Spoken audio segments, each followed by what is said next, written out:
Code Fun Podcast Network. This podcast is brought to you by our friends at Linode. Whether you're working on a personal project or managing your enterprise's infrastructure, Linode has the pricing, support, and scale you need to take your project to the next level. Get started on Linode today by going to linode.com/sustain.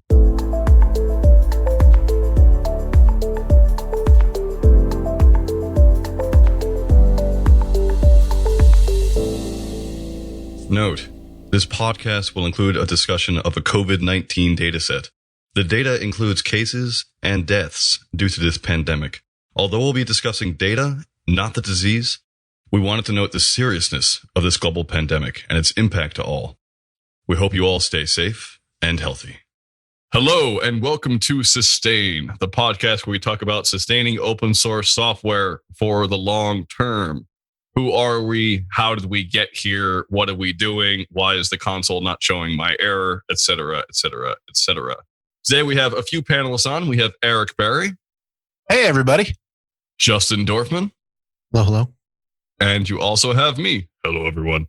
And then we have two guests today. We have Gil Yehuda. Hello. And Cindy Wang. Hey. So both Gil and Cindy are joining us from some sort of combination of Yahoo / Verizon Media. It's kind of unclear. Can you clear that up for me, Gil? What's going on there? Where are you coming from? So Cindy and I both work at a company called Verizon Media. Verizon Media is a subsidiary of Verizon, and Verizon Media is a combination of a bunch of companies, predominantly Yahoo and AOL. Both Cindy and I joined Yahoo, and Yahoo is still a thing in the marketplace.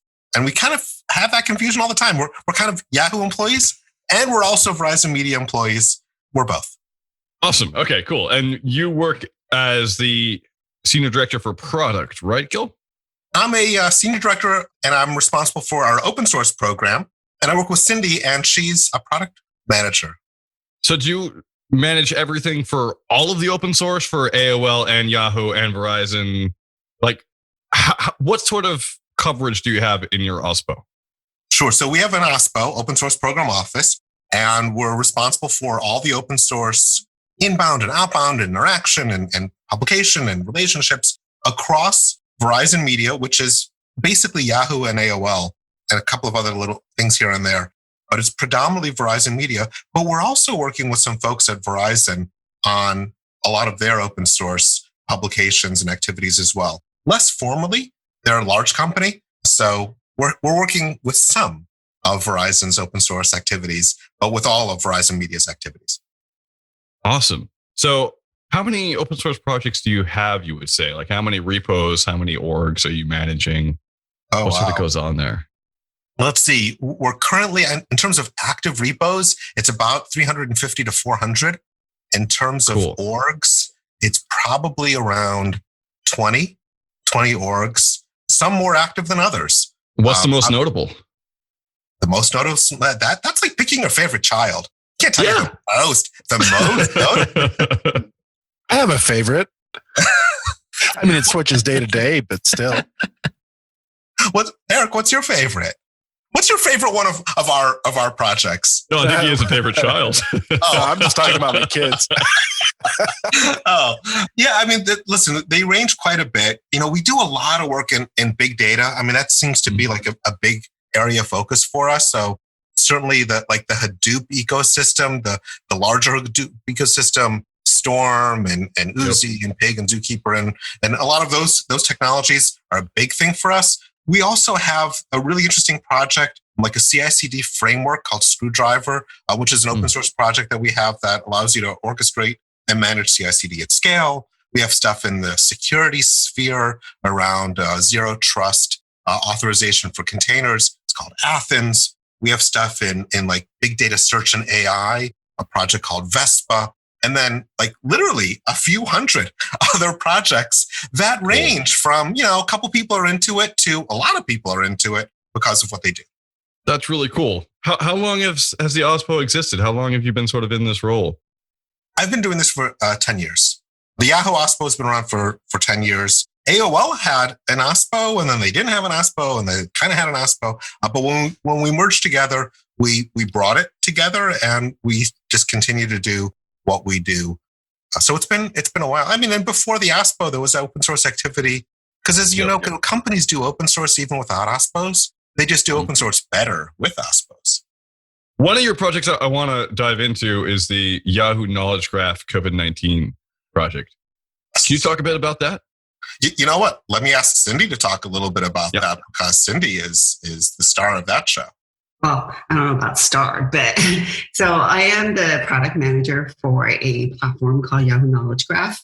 As you probably all know, several companies in the world actually have their own knowledge graphs, and Yahoo Knowledge Graph being one of them. I don't know if you want me to get into what Knowledge Graph is all about and how that relates to COVID-19. Sure. I don't know, so I'm curious. Okay. So Knowledge Graph is really a model that Knowledge Graph attempts to model the real world in terms of people, places, organizations, and things. And we call these things entities. The Knowledge Graph collects and then semantically understands the facts about these entities. And equally important, the relationship between the entities. So when people think of Knowledge Graph, search, or more recently, assistance apps often are the first to come to mind, right? So when you search for a person, a place, any sort of the search, immediately you get a card on the site, or in a mobile phone, you get some sort of structured data, right, of that person or place. And Knowledge Graph really helps provide rich information to users and helps answer questions. However, Knowledge Graph has been used in many other entertainment, sports, and financial apps that are not so obvious. Their underlying tech provide a lot of rich information. And perhaps lesser known to people who are outside the domain is that the formal structure of a knowledge graph, it's schema-based. And the formal structure of a knowledge graph lends itself quite well for efficient and unambiguous machine understanding. So people do a lot with machine learning on top of knowledge graph, right? So for instance, it enables entity linking in short content like a query, or long content like a news article, and even images and videos. Now, entity linking is really about recognizing an entity, then linking it back to the graph. So at the time, well, it's not talking about open source yet. So I would say, how do we come to COVID-19? So there were, at the time, I think at the beginning of March, there were other data sets in the market, and I think JHU being one of them, and Wikipedia, of course, offers a lot of the COVID-19 data. But it was hard for us to discern where the numbers came from. Were they coming from newspaper, from journalists, from video, someone just said it, or, it's hard.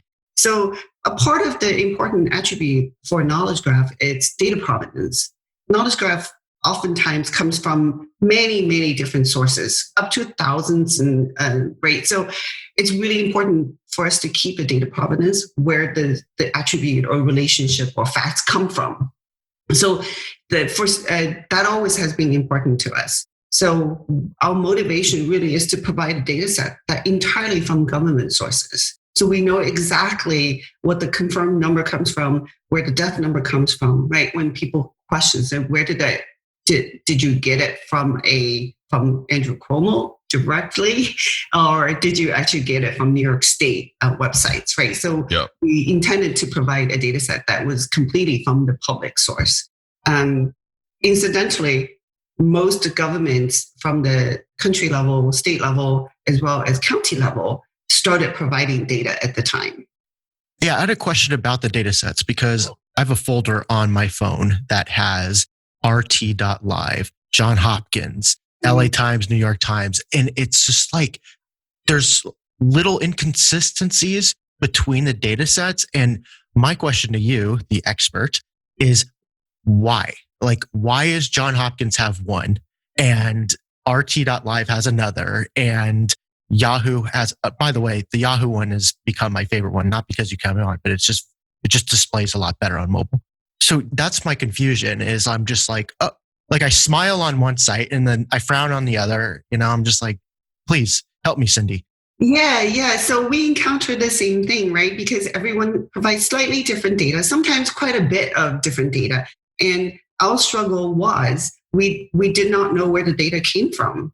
And in a broad stroke, oftentimes people would say this is from CDC, from ECDC or WHO or some other sources. But we looked into CDC dataset and ECDC dataset. We couldn't find any of these numbers they were citing. So I honestly can't tell you where other sources got their data, which was part of our struggle. And I would like to say, I got this number 1,235. This came from Virginia government site. And the site is www.blah, right? So that was my intent. You could always, if you're questioning the data and you're like, why did the number go up that much? You can find it yourself. You can go to the site yourself.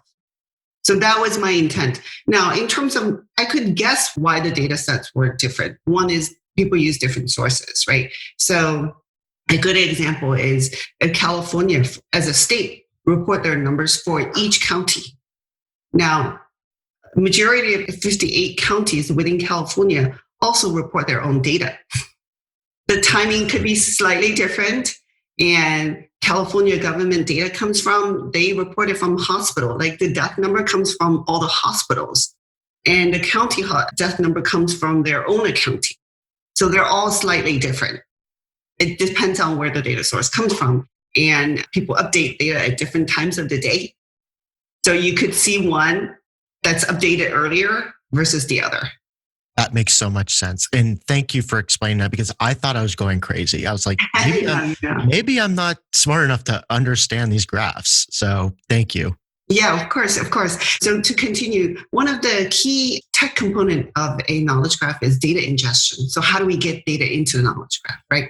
So being able to cross-structured and semi-structured data sources across the web, and then extract the data and normalize data to a formal schema. That's what we are good at. Since most countries, like I said, and all US states and some US counties are providing COVID-19 data on their sites in a sort of semi-structured data format, we thought we could use our existing capabilities to get the data in, additionally with very solid provenance. So that started our motivation. Has this resource been established as an authority? Have you heard feedback or others pointing to this as the authoritative data source?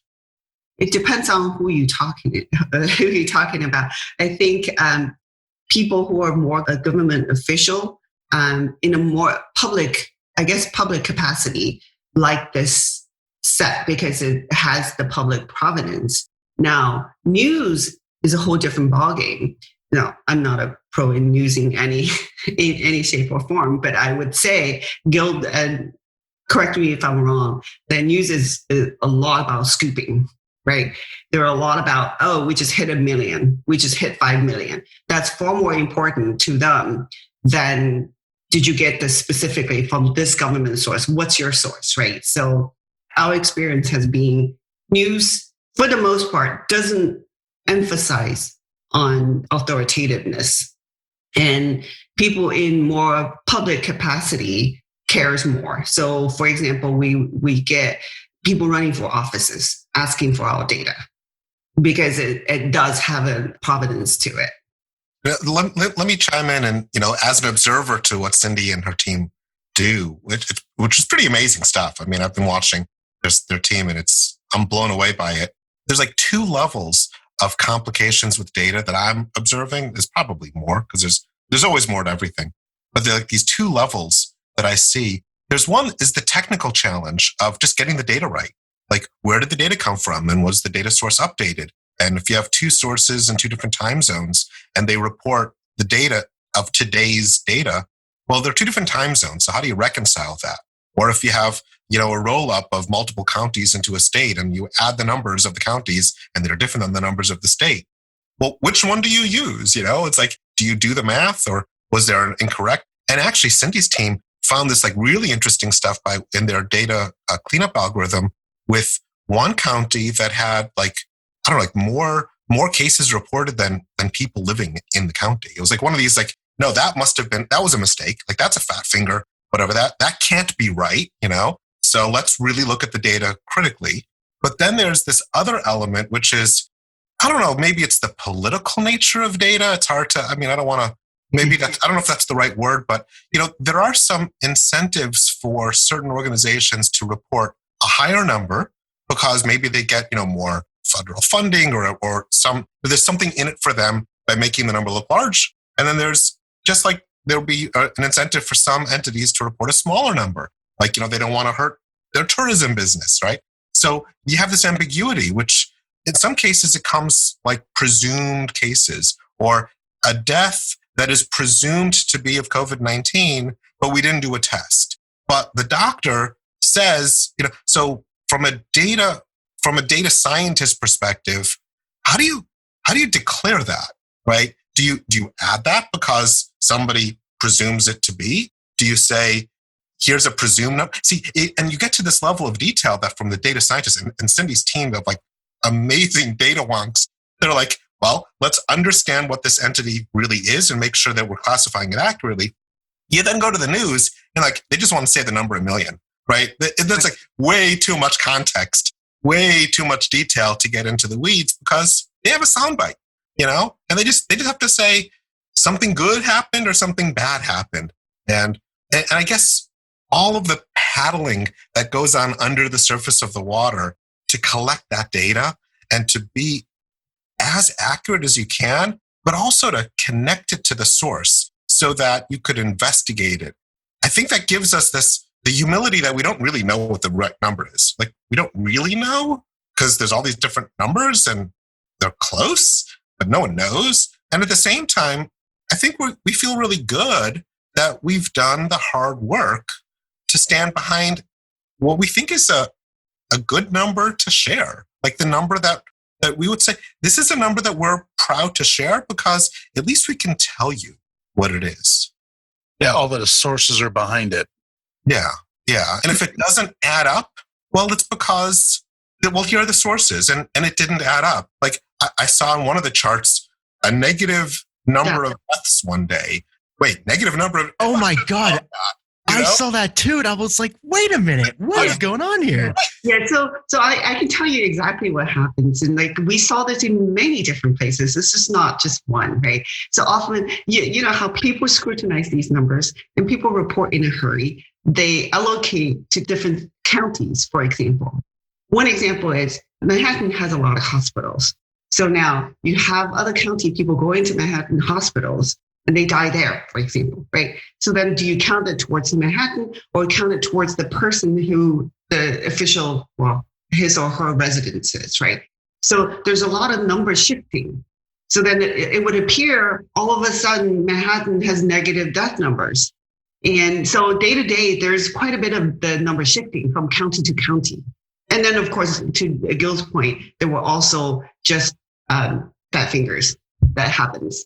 So it's not unique, actually, when you see the negative number. We see quite often, especially at the county level, because there's a lot of reshuffling. So my wife and I talk about this quite a bit, and you bring up an interesting point where there's financial incentivization to have the numbers look a certain way.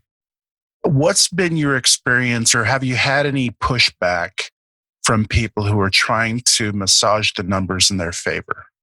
So here's the thing, from an open source and knowledge product perspective, I think we just try to run a really clean, operation. Cindy and our team of data scientists are data scientists data experts who ingest data. They understand the semantic web, right? Their experiences in what was called Web 3.0, right? This whole semantic web of understanding schema and organizing things and structures that make things useful. And we're running a lot of this as an open source initiative, data set and the API and access to it, because we want to open up and we believe in open source. But in terms of like the use and the pushback, that's a whole different group of folks. And that's really outside of our area. But we observe. We're looking at the numbers, trying to square the numbers. And I think, when we see, oh, this is a weird thing, I wonder why. Is it an anomaly? Is it a correction? Is it a mistake? Is it, just the way that data is messier than you think? I mean, we think of numbers as the beautiful, perfect things, but the folks who spend their days looking at numbers and structuring knowledge work really hard to clean things up in a way that makes things useful. Yeah. Gil, sorry to interrupt. So I wanted to, you were absolutely right, because I really wanted to start by saying data is a really messy business, right? So even for data scientists, when you talk about machine learning, oftentimes people don't realize that they spend 80% of their effort in cleaning up the data rather than running algorithm, training data. The training set has to be clean. So they actually spend 80% of their effort in cleaning the data. With over 300 tools and warehouses, Segment connects your stack with one API and can get you up and running faster with our historical data replay feature. Segment is a customer data platform that helps companies harness first-party customer data. Their platform democratizes access to reliable data for all teams and offers a complete toolkit to standardize data collection, unify user records, and route customer data into any system where it's needed. More than 20,000 companies like Intuit, Hinge, Instacart, and Levi's use Segment to make real-time decisions, accelerate growth, and deliver compelling user experiences. For more information, visit segment.com. So one of the questions I have is that, it's a really useful resource. It's one of several resources. It's great that it's open. It's great that you have provenance shown and that I'm assuming it's written in RDF. Or there are ways for me to look at that. What I want to know is the code. Is there any code open source? Can people look at that? How can people get involved? What was that process like besides the data aspects? Sure. So I'll tell you the little story is that as this happened, Cindy came to the OSPO, to the open source program, and said, we have this data set. It's part of the knowledge graph, which is this much larger set of, knowledge about all types of things, not COVID-19 data, but actors and movies and, baseball players and whatever, all this knowledge that we have. But we also have this COVID-19 data set, but, this should benefit the world. We shouldn't be the only one that has this. This is our small way of giving the work that we're doing, making it as available as we can, because everyone should have access to it. I mean, we're doing all this work. It's not our work, right? It's work that everyone, it's part of the world trust. And it's what we as a planet, as a humanity need. And we looked at this and said, that's really great, but data is hard to consume. You put something in an RDF or a CSV or a JSON file, and you put it out there on GitHub and you say, there you go, here's the data, knock yourself out. Most people aren't going to really know what to do with that in a meaningful way. In and of itself, yes, it's helpful, but it's not really helpful. So what we did is we reached in to some teams within the company and said, wait a second, we do a lot with data. In addition, we have a lot of these data experts that deal with financial reporting data and ad click data and user data and mail data. We actually have a lot of people in the company that are pretty good at this. I wonder if we can get some of their time to help us. So we reached out to a team that we have in Champaign, Illinois, our data platform team. They're one of many. They're an awesome group of folks. And they've already open sourced a whole bunch of things like Elide and Navi and a bunch of tools that we have that they've open sourced that help folks build APIs around data and build visualizations around data. So we tapped into them and said, hey, we have this project. Cindy and our team are working on this data set. Would you be willing to take the existing open source projects that you have and create a version of them that would be, useful for people who wanted to ingest the COVID-19 data set? Can you give us an API that allows us to call it and to do something useful with it? And can you give us a visualization that allows us to display it? And they're like, absolutely. I mean, if this is something we can do, we'll do it. Oh, by the way, it's all going to have to be open source, right? Because we want to make sure that, well, we believe in open source. We want to make sure that it's available. We're not monetizing it. We're looking to make it available, and we want people to contribute to it and to find ways that they can add their own information if they have access to it, or their own visualizations, things that we wouldn't have thought about. So the data set is available, and that's Cindy's team. The API is available and that associated with it, and that's all open source. And we have a visualization, like a dashboard that maps onto a world map.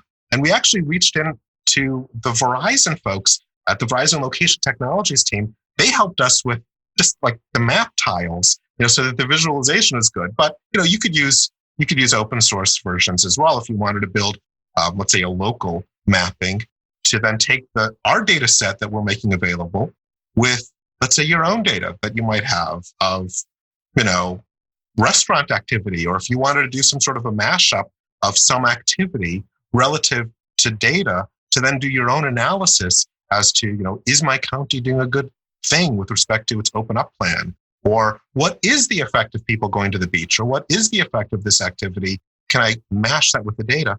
All that code is available on you'll have the links with the show. All that code's available on our API data and dashboard for people to fork, create their own, and to work with us, sharing some of their ideas with us, because we'd love to feature that too. Awesome. Did you have any pushback from making any of this stuff open? From like management? No. They're like, awesome. When we mentioned this, we got like, make sure this happens and do it quickly. Our CEO loves it. Our CTO loves it.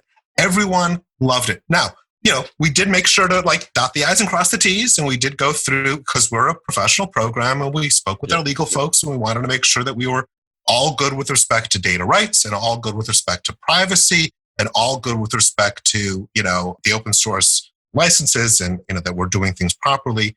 We also, work with the folks who do our news, because we're also a news service, and we provide this data, as a news service, and said, by the way, we're going to be giving this stuff away, so if somebody else wants to set up a news service that does this, that's cool too, because we're not here to restrict access to the news and funnel it to what we're here to share what we can and collectively create tools. So yeah, we did not get any pushback. In fact, we got a lot of support, and we assembled a team.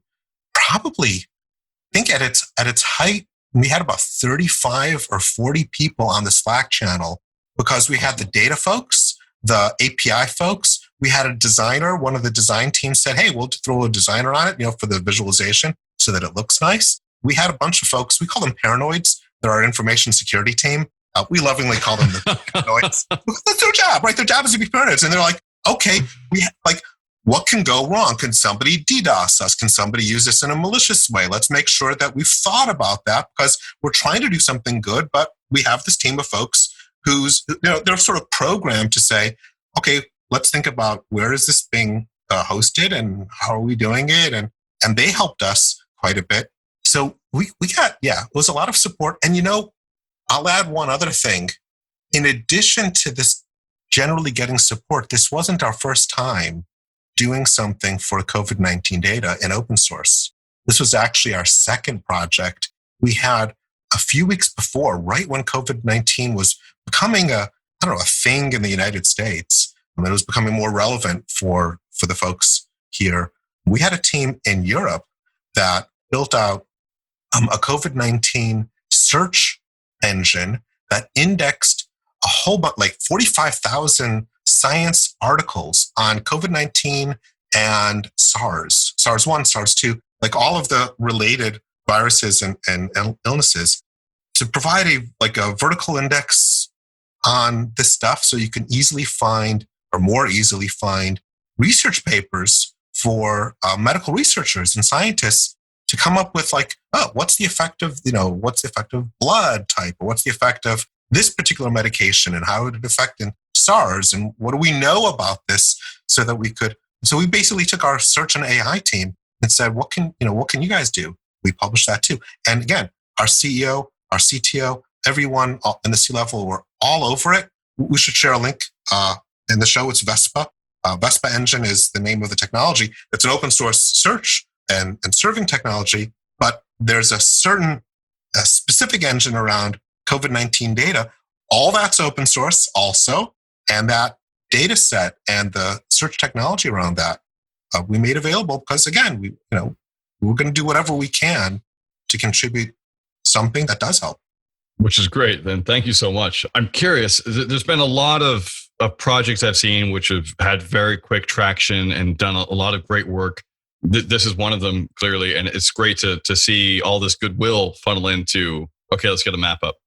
What are Have you thought about long-term plans for how you sustain this work and how it's going to go forward, and what teams will be on it? And is it just open source in the sense of like, in a year, will it be abandonware? I mean, what are you doing to shore that up?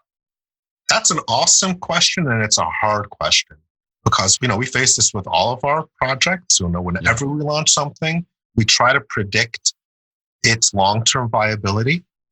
And in this particular case, I think we came in to the COVID-19 situation really not knowing what the end is. Like, for a big data project, you say, okay, well, big data isn't going away. Pandemics, we hope, do go away. Like, we kind of hope to get on the other side of this and all this stuff. Yeah. Wouldn't it be great if all this was abandonware? I mean, oh my God, like in a certain like ironic sense, I would love this to not have to be a thing. Yep. Okay, but seriously, this is a real thing. Our teams are still working on it. We try really hard not to put things out there and walk away. Sometimes that happens. Sometimes there are projects that don't resonate, and we try and it doesn't work. But with these, we're actually sustaining as much as we can and encouraging participation. If more people participate, I think we'll have a better chance of keeping this going in not just from a longer term perspective, but also a wider usage perspective and expanding its scope and impact. Even if it remains sort of a smaller project that a couple people know and love, but by and large, it's not like hitting the headlines all the time. We're still working on it because the work not only helps the teams and the efforts that we're doing as a business, it's also something that, we find like we're leveraging other insights from it. We're using this internally. It's not just put it out there and see if anyone likes it, and if not, we walk away.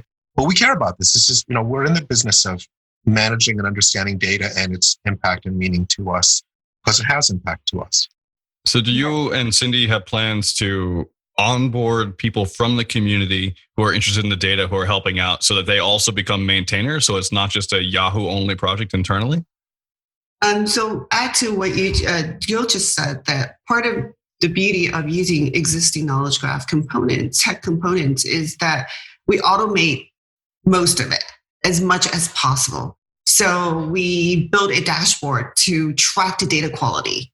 So we don't actually have to look at it all the time. It gives us warning when, for example, the number of deaths went down, or when something increased too much. So all these things are automated now. So that provides a longevity to the project, because if we have to manually having people look at this all the time, that is, it could be at some point not sustainable, right? But because we are automating most of it, I would say probably 90 to 95% of it. Currently, we don't, from the data perspective, we don't spend a whole lot of resource every day to look at the numbers. I'd like to take a step back real quick, if that's okay, Gil, and ask you a follow-up question on what you said. You said you're also using these tools internally. Can you elaborate a little bit on how you're using those? Sure. Actually, I'm gonna pass that to Cindy a little bit, because Cindy, you're a little closer to the situation. Yeah. In terms of, not the tools for COVID-19, but also the tools for the knowledge graph that, are some of our internal graphs as well. Right. Oh, yeah, sure. So for COVID-19 data, obviously news uses it and search uses it. And there are other places, for example, I didn't really think about, weather app uses it. Weather would say, hey, do you want to opt in to know whether you should go outside or not, for example, right? So we give the very local, highly localized numbers for the city level, sometimes at the zip code level. So you would know how safe it is in your area. But clearly, there are people who don't care. But that's a source to provide people, at least they know what their actions can be, right? So that's from the COVID-19 perspective. Oh, the other thing that people internally use this to provide business planning. Is it safe for me to add people in this state? And what does it look like, right? So if, for example, you look at some states now after opening, the numbers shot up, right? So is it concerning from business planning perspective? Perhaps. So this is also being used for business decisions. Was there any questions or concerns about licensing the open source? And are people allowed to build commercial applications on top of this data? Yes, we did quite a bit of due diligence on this because we care about open source and we care about open data and licensing and doing it right. We worked very heavily. We were very closely, I should say, with our legal team. We made sure that all the data that we're providing is data that is licensed to be provided and shared. And what we did is we provided it under a Creative Commons non-commercial license. But to your question, Eric, could somebody use it commercially? Yes. See, what we wanted to do is we didn't want to restrict commercial use, but we also didn't want to have commercial use that we didn't know about.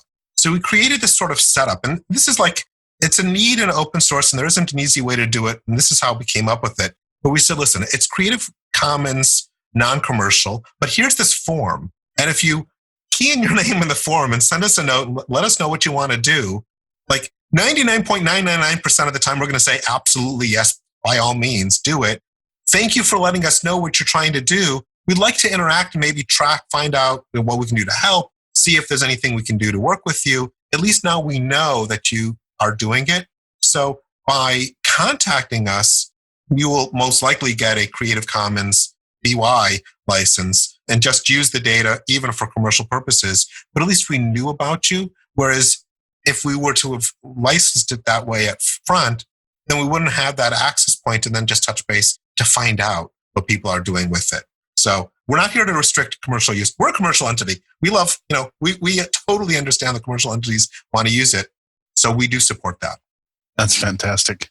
It's really interesting because I didn't realize how much business value this project had internally. So you said your CEO was on board, your CTO, your legal team, and it makes sense because, not only are Yahoo News competes with New York Times. New York Times has their data set. So it's like, if you're not doing it, you're not doing it right in a way. Because, they are a large organization in terms of getting news out there. So is Yahoo News. So when you were going through all that, it just like clicked in my head like, oh, that's why everyone was on board. Well, there's also the fact that, and as Cindy mentioned, this is connected to our larger knowledge graph. And we use the knowledge graph for a whole bunch of other things, not just COVID-19 data, but for all types of data. We have like hundreds of millions of entities in this graph that represent, billions of pieces of information that we use across the company for all types of things, like, how the news stream is ordered and what comes up in search results, or that card that comes up, so that when people search for X, they really meant Y. And if we understand that X is related to Y in a meaningful way, we can say, well, I know you searched for X. Here's a couple of things that people also search for, like that ability to create an experience that anticipates and delights users of the internet, so that they're not like, oh my gosh, why do I have to think like a computer? I just want to think like a person. The knowledge graph helps us create that kind of user experience. So we invest in the knowledge graph, and because it's just good business, and that I think that by attaching this project onto the existing knowledge graph project, we did a smart thing. Like, we didn't run this as like this knockoff side thing, hope it goes away, let's just get a couple of data people. But we attached this to an existing vehicle that we actually really care about. But we then carved this part out and said, make this part open source, because this isn't proprietary. This is stuff that the world should have access to. Now, the rest of the stuff, some of the stuff that makes, some of our products a little, we think better and easier to use than our competitors, that we didn't open source. I've just been listening to The Martian this morning as I've been driving around. It's one of my favorite books. And I love the whole concept of when he was stuck there and humanity realized it, they all sort of came together to help out. And I think with COVID, there's a ton of goodwill in a very similar way. Like, this all sucks, let's all come together. And even though multiple departments are doing the same sort of thing, like New York Times, Johns Hopkins, Yahoo, that's also really useful because you need to have independent oversight and you need to have multiple checks. Otherwise, we just take the government for their word, which doesn't always work, as we've seen in cases like China, where like it's pretty clear that's not how much numbers are coming out. So thank you so much for doing this work. And it's also really interesting hearing how from the get-go you thought about commercial uses and how you want to do some sort of dual licensing using Creative Commons instead of a traditional software license. And you thought about automation of data and having people involved with the data side as well as with the code side. And then you thought about possibly throwing it off and having it become its own thing, and how to make sure that other people can get involved so that it doesn't just sort of rot with when people have to move internally to other departments. So that's really awesome. Really clear that you're doing great work at the OSPO there, trying to make sure that this thing is sustained. And hopefully this map will not be necessary soon. Unlikely, but let's just hope. Unfortunately, I did wrap that up with a bow really intentionally because we do have to move on to Spotlight and then end, because that's about the time we have today. So very quickly, before we go on to talk about our really cool projects and what we want to shed light on, I want to know, where can people get involved explicitly in this project? And how can people follow along? And if you like, how can they follow you? Sure. So best way to start off, github.com/Yahoo has 3 links there. You'll find the COVID-19 data set. You're going to have the links in the program. But github.com/Yahoo, look for the COVID-19 projects. If you're a data person, if you're an API person, a visualization person, you can look at the code, fork it, interact with us, and the links are there with documentation. And that's for the COVID-19 data set. There's also github.com/Vespa-engine. And that's the other project that I mentioned, the Vespa search engine. That's a great way to follow those projects. And they're documented with links for engineers to open issues and pull requests, and for casual, folks who are not engineers but want to interact, do that. Following us. You can follow me on Twitter, Gil Yehuda. I'm on LinkedIn and a couple of other of those sites. We have a YDN, the Yahoo Developer Network, Twitter handle. You can follow us at YDN. We also have podcasts and content blogs and stuff, so you can follow some of our other activities that come out of our program office. What am I missing? Anything else? Missing Cindy. Cindy, where can we follow you? I don't have a whole lot of presence other than LinkedIn. That's okay. I don't post much of anything. Gil does all my work. Cool. That's great. All right. Now comes the fun part, Spotlight, where we get to talk about, well, it's all fun. It's all fun. Thank you so much. Where we talk about cool projects that have helped us out or that we want to shed light on. Really quickly, I want to shed light on Moment.js today just because they're amazing. They've been doing the Lord's work since 119-731-017. Really, really awesome being able to not worry about time zones. I worry about time zones everywhere else, like with schedule planning, but in my code, I don't have to bother because of Moment.js. So thank you so much. Eric Berry, what do you got for us? I just think that the time zones concern that you brought up is very appropriate for our Data is a Messy Business podcast. I agree with you. Time zones and naming things are the 2 hardest things in programming. For me, I have a pick or a spotlight. I want to draw a spotlight to a project built by Jared White. He started this project earlier this year. It's called Bridgetown. And what it is an updated version of Jekyll that really allows you to utilize a lot of the new technologies that we have today. Jekyll's been around forever. It's been a favorite for a lot of developers to build static websites with. I believe the Ember website is built with Jekyll. GitHub has, brought it in under their umbrella. I've been converting our website from WordPress to Jekyll recently, and it's nice. But then we found Bridgetown, and Bridgetown really is kind of like that missing piece that we needed. So you can find it at bridgetownrb.com. Awesome. I will look into that. I love Jekyll, but sometimes it's annoying. Justin, you got anything? Yes. First, I would like to thank Ashley Wolf for putting this whole thing together. Really, really appreciate it. She's in the OSPO with Gil, and she's just a really, really great person.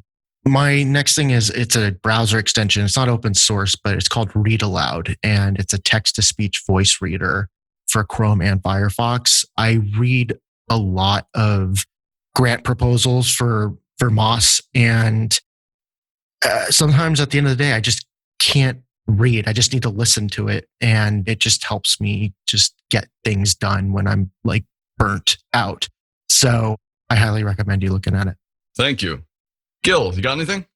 Yeah, I do. It's this project that actually had a relationship with the COVID-19 data project, but in a way that most people wouldn't have even known that was there. It's called Denali. It's at denali.design, and it's an open source framework for creating responsive web pages, mobile apps. It's basically like a bunch of CSS scripts. So we published it. So sorry, a little self-focus there, but an awesome team of engineers in our company published this because we realized that open source projects are really great, but they don't always look great, and getting a user interface on open source projects is kind of hard. So we took our design language that we use internally for our internal corporate apps that our platforms teams build. And we said, you know what, we're going to make this open source. So anyone who wants to build a really cool looking app could use this framework that works with a whole bunch of well-known CSS and JavaScript frameworks. And it's battle tested. It's written by a group of really awesome designers. And one of the designers on this team helped us with the dashboard that we have on our visualization project. So just a shout out to, projects that are really awesome are awesome because they get all types of people together that each contribute their gifts.